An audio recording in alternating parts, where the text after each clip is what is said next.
Welcome to today's podcast. We're diving into a thought-provoking topic today. What role has religion played in our lives up until now, and what can we expect from it in the future? Let's start by looking back. Religion has certainly shaped much of our culture, right? Absolutely. It's interesting because historically, religion was seen as the guiding force for moral and ethical teachings. But nowadays, it seems that the role of religion has shifted a bit. For example, people still rely on religious teachings, but they're also seeking more practical and spiritual growth. That's a great point.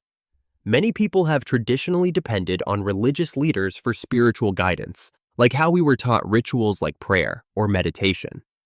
But at the same time, there's also been this focus on acquiring knowledge, almost like studying. Right?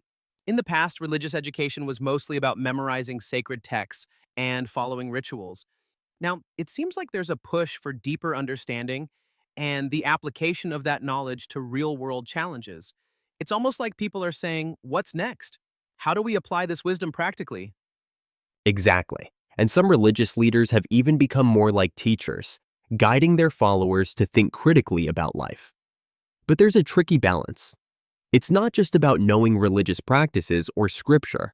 It's about truly understanding the meaning behind them. Yes, and I think the idea of awakening or enlightenment comes into play here. It's not enough to just study. There's a need for a personal revelation, a moment when the knowledge really clicks. It's like the difference between knowing the rules and truly understanding them in your soul. And that's where things get interesting. There are those who go beyond just reading or memorizing. They begin to live out their faith with understanding. And that's where the true power of religion starts to shine through. It's more than just tradition, it's about transformation. True. And you brought up something key: religious figures and organizations. Some of them are starting to focus more on personal and societal transformation rather than just traditional religious practices. It's as if they're recognizing that they have a greater responsibility in guiding not just the spiritual, but the social and economic aspects of life as well. Yes, I think this is where the future of religion really lies. As our society evolves, so must our understanding of faith and its practical application. Religion shouldn't just be a refuge from the challenges of the world, but a way to actively engage with and improve the world. Right? And as religious groups evolve, they need to adapt to the times. The focus should shift towards empowerment and knowledge, creating a community that grows spiritually, intellectually, and economically. Imagine a religious society where everyone's needs are met, not just in terms of faith, but in real-world skills. That's exactly it. We've been stuck in this cycle of just surviving, like you mentioned, focusing on our basic needs without advancing spiritually or intellectually. What if religion could help elevate us out of that mindset? What if it became a source of innovation and progress? That would be a game changer. Religion has the power to do so much more than just provide comfort. It can also be a tool for growth, a platform for collective action and social reform. If religious groups start thinking beyond just charity work, but also about how to address the bigger issues, like poverty, education, and mental health, we could see a huge shift. Absolutely. And this is where the next step lies, reforming the way we view and practice religion. It's about creating a new paradigm where religious teachings are not only about the afterlife or personal salvation, but about practical actions in the here and now. How do we serve humanity and make the world a better place?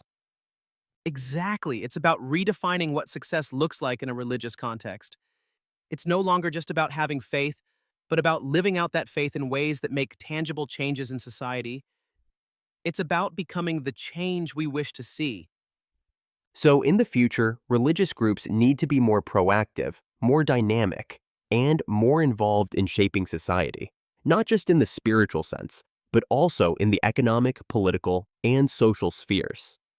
They could lead by example, showing how spiritual principles can be applied to real-world issues.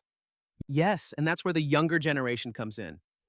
They have the energy, the skills, and the potential to drive this change.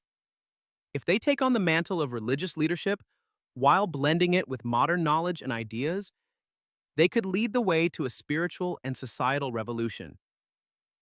I agree. This kind of transformation can reshape how we see religion's role in the world. We can't just keep doing the same things and expecting different results. It's time for a new direction, one that brings both spiritual fulfillment and real-world solutions.